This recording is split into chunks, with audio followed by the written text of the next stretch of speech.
Lucy Jones, Losing Eden, Why Our Minds Need the Wild.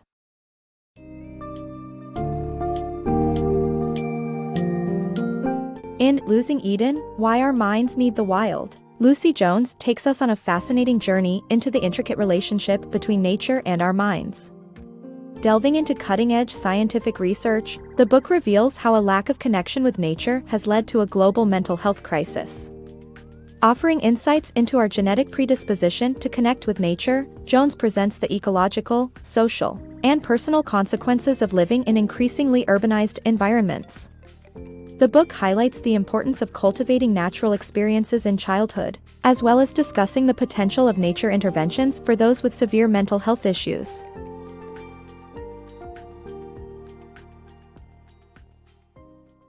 The healing power of nature.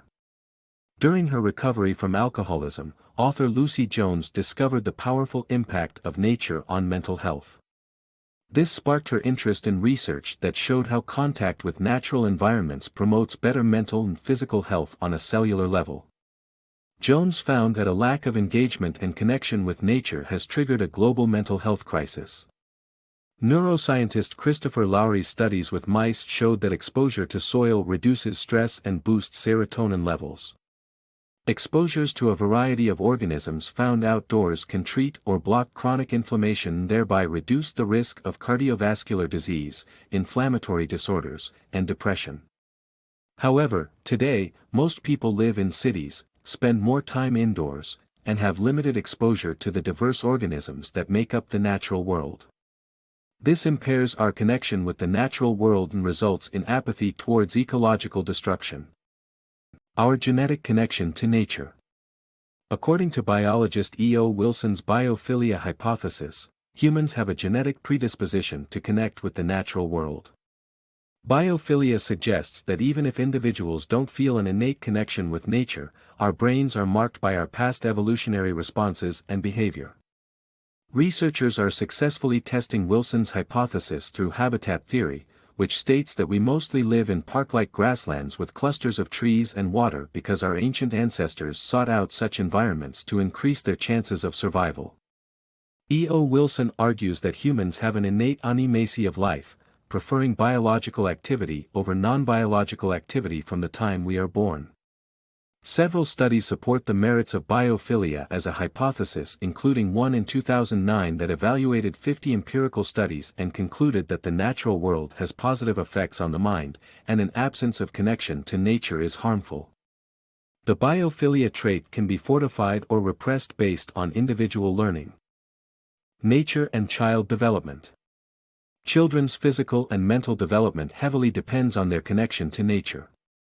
However, the disconnection is increasing because of the widespread use of technology and the fear of letting children roam. City kids face more significant problems as their opportunities to access nature are limited. This problem is more evident in low-income and minority communities who receive less funding for public parks. The lack of creative play outside significantly stunts children's social, psychological, and creative growth, and this is already an issue in kids in inner cities with underfunded schools.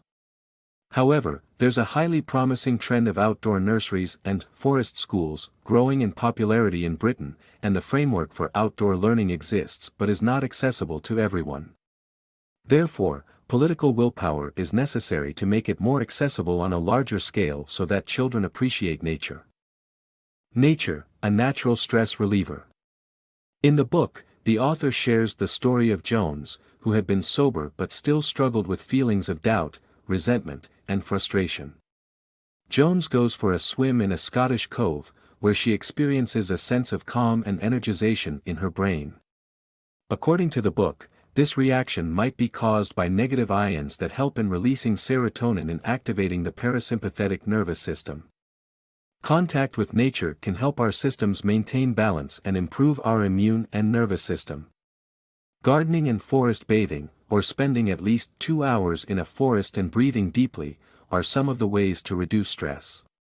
The book also explores attention restoration theory, suggesting that engaging with nature can help restore attention and improve mental health, including for people with severe conditions such as psychosis and schizophrenia.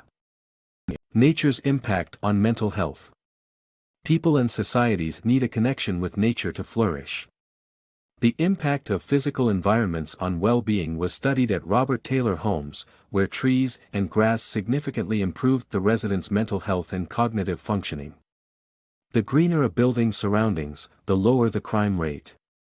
Similarly, the Nature Imagery in Prisons project found that nature videos resulted in 25% fewer disciplinary reports for violent incidents among inmates, who felt calmer, less irritable, less tense, better able to sleep, and staff reported fewer incidents of self-harm and angry outbursts. Nature as an equalizer. Author Rich Mitchell's research concludes that equitable access to nature could reduce the socioeconomic health gap and presents ways to make green spaces more inclusive. Access to nature isn't just a privileged concern, it can have a significant impact on one's health outcome. Unfortunately, many people from lower socioeconomic groups or minorities have less access to natural areas and are more exposed to pollution and toxic chemicals. This has only contributed to the growing gap between the rich and poor and further distanced society from nature. Equitable access to nature could ultimately reduce this socioeconomic health gap, says Professor Rich Mitchell of Glasgow University. Mitchell's research shows that greener neighborhoods could potentially make our society more equal, establishing the concept of equigenesis. Access to nature also reduces stress for those living near parks and woodlands, resulting in less income-related health inequality.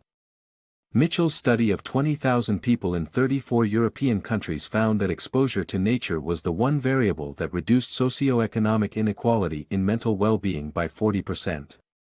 However, marginalized groups have historically been denied access to green spaces and may not have developed an affinity for nature. To make green spaces more equitable, initiatives are being offered for children from disadvantaged neighborhoods and minority communities. For example, cultural preferences can be considered in park design, such as separate swimming sections for Muslim communities. Ultimately, equitable access to nature can reduce the gap between the rich and poor. Initiatives that engage diverse communities in green spaces can help make it more inclusive for everyone. Restoring nature, earth jurisprudence and legal personhood for nature. Bialowieza Forest, the largest ancient primeval forest in Europe, experienced significant logging in 2010 despite years of protection. A bark beetle infestation was used as an excuse to triple the amount of logging allowed, leading to a violation of European environmental law. The logging in Bialowieza illustrates the need for a transformation in the relationship between humans and nature.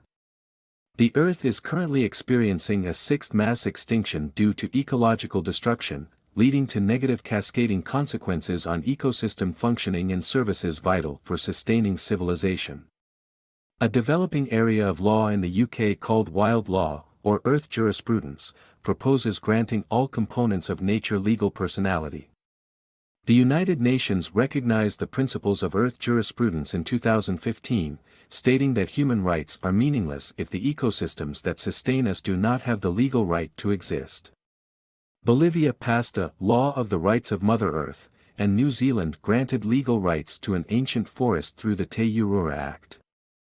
Despite our obsession with economic growth, we can still repair a relationship with the natural world and continue the fight to protect it. Rethinking Our Relationship with Nature. Carl Jung's idea of nature's beneficial effect on the psyche is explored in terms of language's impact on shaping our relationship with nature and the urgent need to change the narrative to one where humans and nature are viewed as equals. According to Carl Jung, nature is an essential factor in improving mental health, but this is not often acknowledged in contemporary psychological discourse. He believed that our evolutionary past formed the structure of the human mind, and we need to recognize the primitive layers in our psyche. Jung used the metaphor of a house, where the top floor and loft extension are the modern parts, and the ground floor and cellar form the basis, just like our evolutionary past. We need to spend more time on the ground floor and cellar, acknowledging the essential foundation they provide. Our language limits our ability to appreciate nature's wonders, implying a relationship of owner and property. Adopting language that views humans as equal to nature can change the narrative and reorient us toward our natural biophilia. The term natural capital, used by the British government, and the word nature, both suggest separation, as if we are not a part of nature. Ecocide is an urgent alternative to environmental collapse. The author proposes that the heteronormative views behind many prominent portrayals of nature are due to the ubiquity of classic literature about nature written by straight, white, educated men. Adopting new perspectives can offer more nuance to the way we think about nature, and fortunately, this shift is beginning to happen through public demonstrations and activism. In May 2019, the climate activist group, Extinction Rebellion, demonstrated in London, forcefully declaring a climate emergency. Recognizing the benefits of nature on our mental health and rethinking our language and relationship with nature is urgently needed. Remaking Human Habits. The article highlights the importance of balancing our relationship with nature to fight against approaches that could lead to ecological collapse. The author argues that we need to prompt real, lasting change by redesigning cities, enacting legislation, and prioritizing our well-being. The need for protecting plant seeds becomes more evident to protect against global environmental disasters like flooding and climate change. There is a suggestion that we need to redesign cities with their carbon footprint in mind, including aspects of self-sustaining food systems and urban farming, health-conscious lifestyles, and transportation options that are sustainable. To stress the importance, the piece explains how one Detroit community converted vacant lots and open land into 1,500 community gardens and urban farms, providing food for its residents. The author also discusses how technology has allowed us to connect with nature when it's not available, such as in the Snake River prison experiment. Still, nothing compares or substitutes for the real thing. Finally, the article admonishes humanity to restore our relationship with the earth by considering ourselves as an integral part of a larger ecosystem.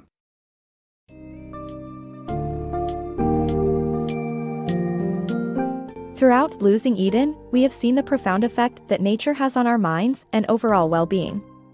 The extinction of experiences, decreased connection to the land, and limited access to green spaces impact not only our mental health but also our ability to appreciate and care for our planet. Jones calls for a societal shift in understanding and valuing our relationship with the natural world in order to achieve healthier, happier lives and a more sustainable future.